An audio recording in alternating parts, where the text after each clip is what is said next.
Upgrade हमने laptop को complete कर लिया है। रैम इसके अंदर 4 GB के 2 मॉड्यूल लगाए हैं। एक हमने इसके अंदर लगाई है SSD 256 GB की, और बकाया जो है अपनी जो इसकी ड्राइव थी वो लगा दी है। अब लैपटॉप को ओपन ऑन कर लिया है। अब इसकी विंडोज़ वगैरह सॉफ्टवेयर सब कंप्लीट करने हैं।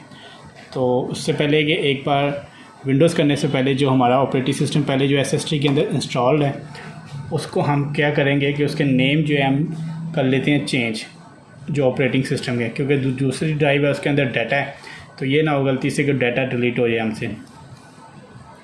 SSD जो है 256 GB है, तो उसकी C और E ड्राइव है, ठीक है।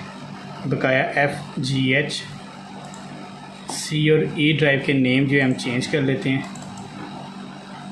माई कंप्यूटर में यहाँ पे C है तो यहाँ पे भी OS, ठीक है, नाम ऑपरेटिंग सिस्टम।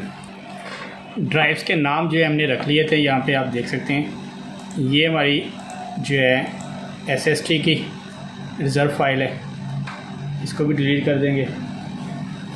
बाद में ये OS नाम रखा था, इसको भी डिलीट कर देंगे। OS2 इसको भी हम डिलीट कर देंगे। बकाया उनकी C ड्राइव की जो है रिज़र्व फाइल, उसका भी साटा नाम, बकाया सबका साटा नाम हमने नाम रख दिया था। अब यहाँ पे हम इसकी ड्राइव्स की जो है पार्टीशन बना लेते हैं। अब इसके ऊपर विंडोज़ इंस्टॉल कर देते हैं।